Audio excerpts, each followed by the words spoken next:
Meanwhile, the January 5th JNU campus violence was unprecedented. Over 35 people were injured in the mob attack, including JNU Professor Sucharita Sen, who has been associated with the university for the last 20 years. The injured professor claims that it was an act by outsiders and blames the Vice-Chancellor for this. Take a look at her exclusive chat with India Today's Rajdeep Sardesai.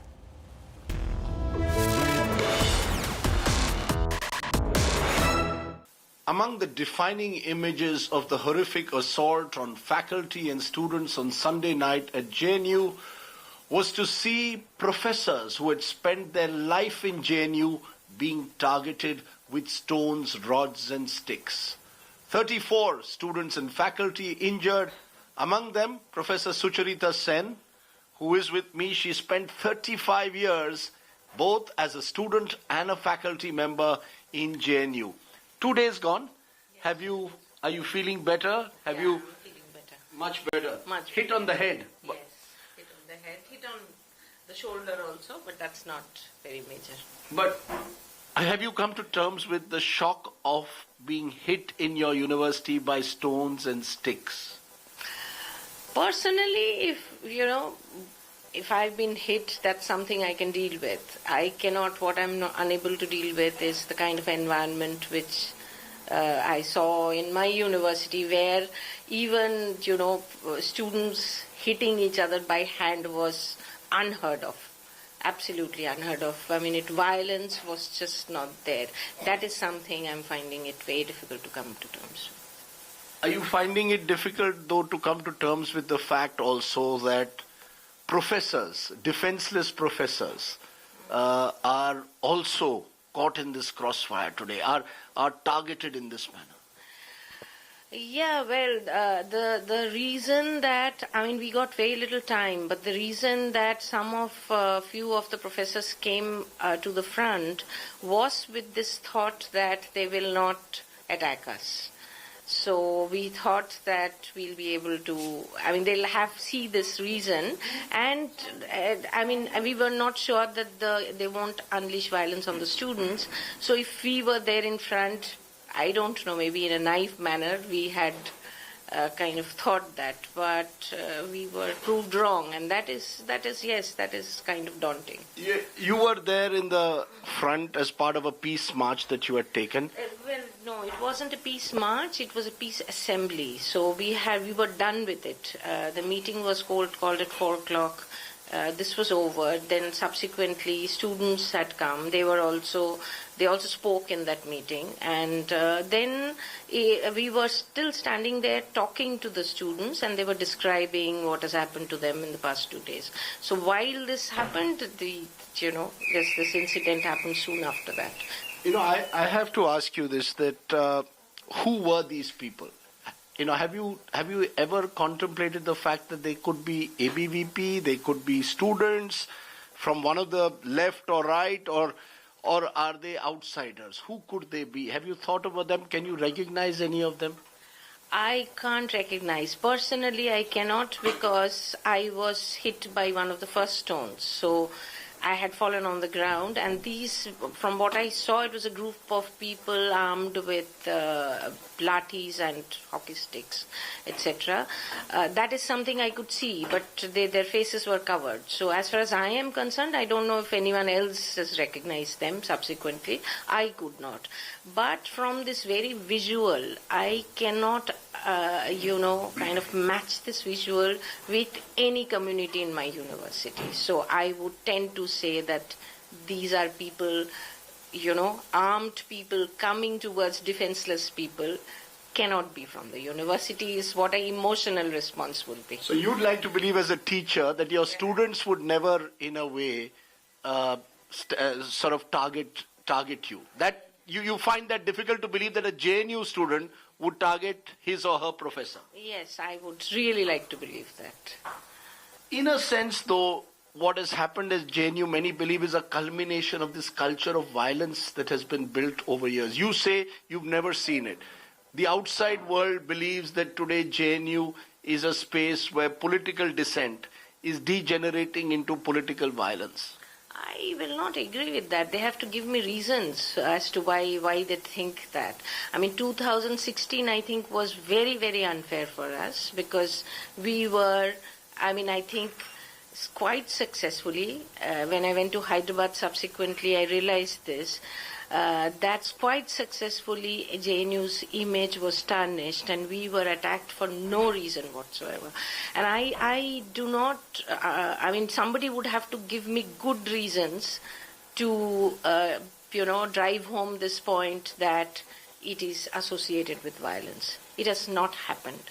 I was there, I was a provost at that time. If there was a problem of that kind, I would have been called. So I wasn't called. I will not go by all of that. I refuse to believe that.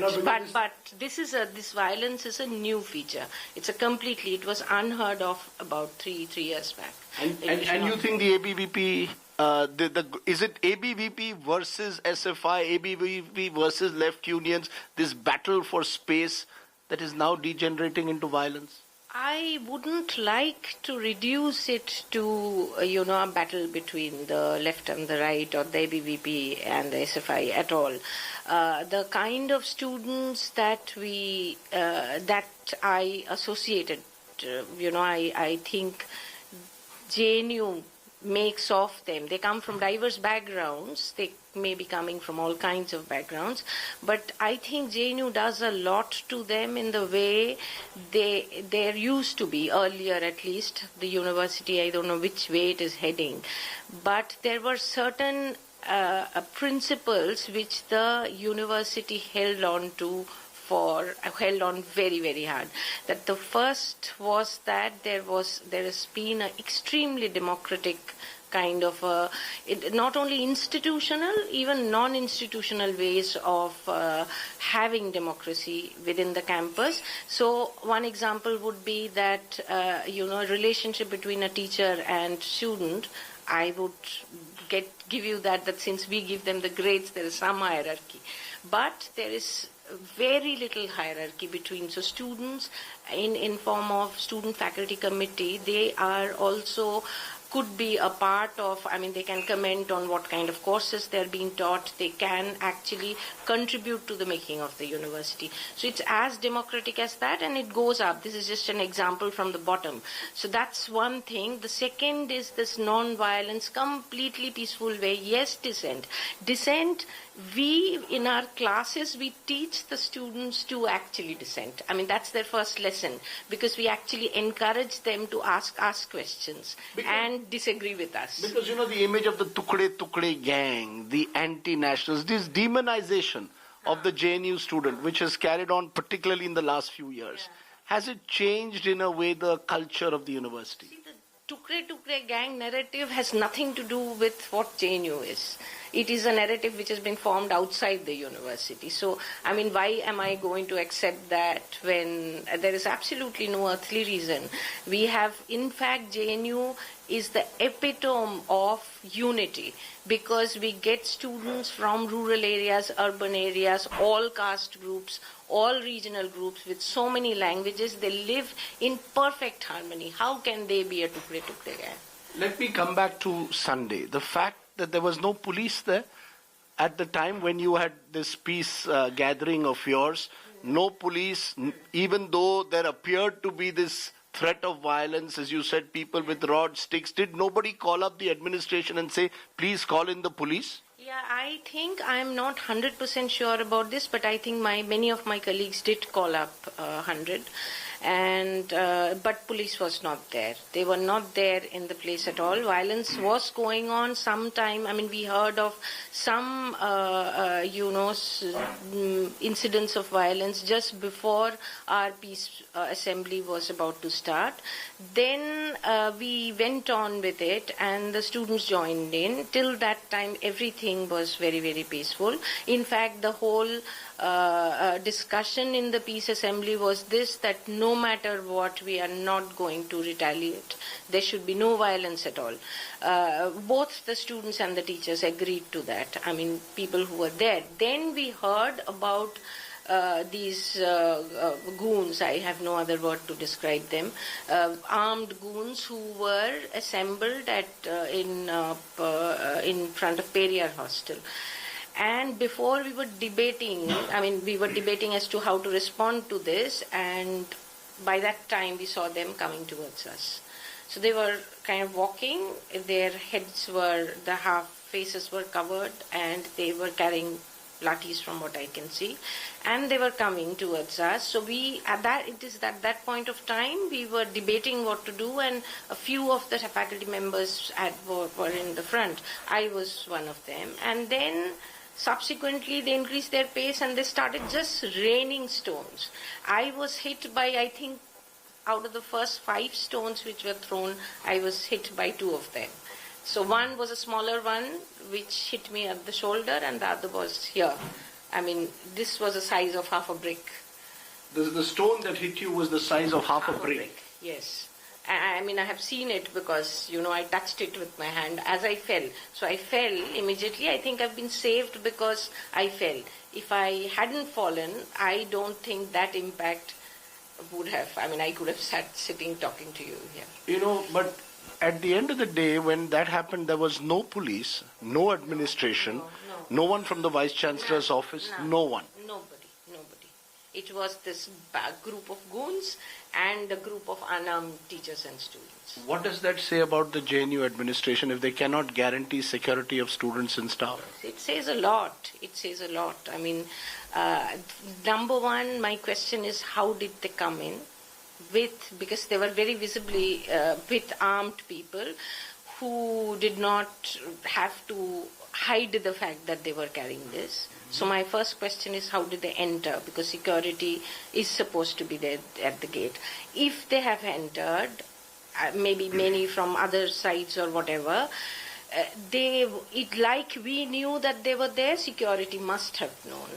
They absolutely did not come to that place, and there are other violences which has happened in the last 2 days where security were mute spectators of what is happening. So, I absolutely hold the JNU administration responsible, primarily responsible for this to have happened. I would go to the extent of saying that because I've been hit, anything could have happened to me. They would be responsible for it if anything had happened, because I have no equation with this group of unknown armed people. But I do belong to an institution, and the Vice Chancellor there and the administration there, they have a role to protect or maintain such, some kind of environment within the university, which they have failed to do, and they have put us in mortal danger. Do you therefore believe that the Vice Chancellor must step down?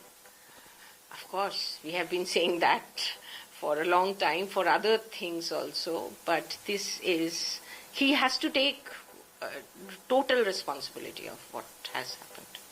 There are those who say that the violence started Friday, Saturday. That left student unions were also involved. The server was blocked. They were preventing registration of students for the winter semester.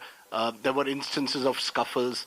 The ABVP claims their students were also injured. So this was not one-sided violence, but two-sided, at least before 6 o'clock on Sunday when you and others were attacked.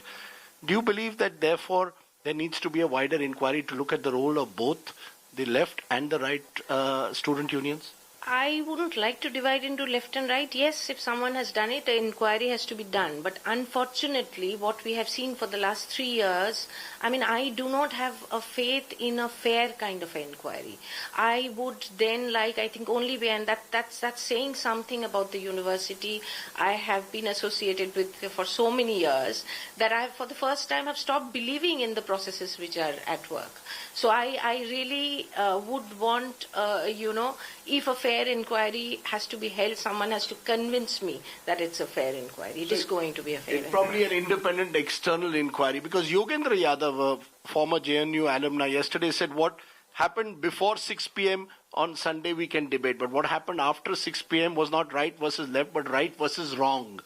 And street lights were switched off, no police, no security, no administration. To that extent, have you lost faith in JNU after 35 years there? Will you go back to JNU? Will you go back a little petrified when you go back, or are you determined to go back?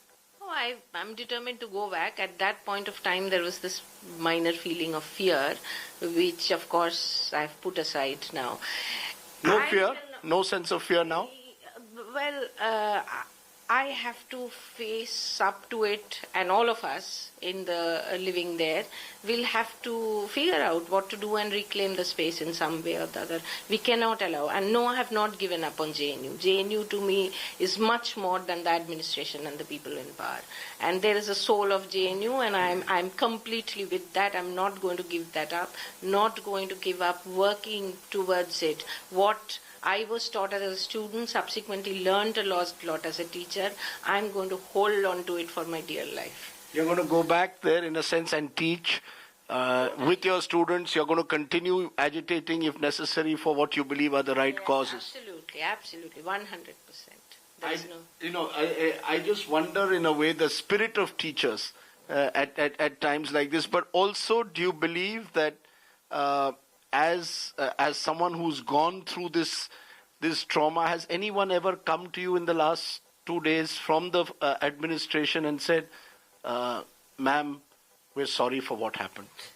No, I wouldn't expect them to, and I'm not on the campus. I'm not in my house. Have your students come? Have your students? Many of them. They were there while I was being treated. So now I have actually asked them not to come because I want to rest. A lot of them want to come. Some of them have come because I've been really busy with lawyers and journalists and all of that. So I want time to rest. So they have been there. There have been hundreds and thousands of messages from them.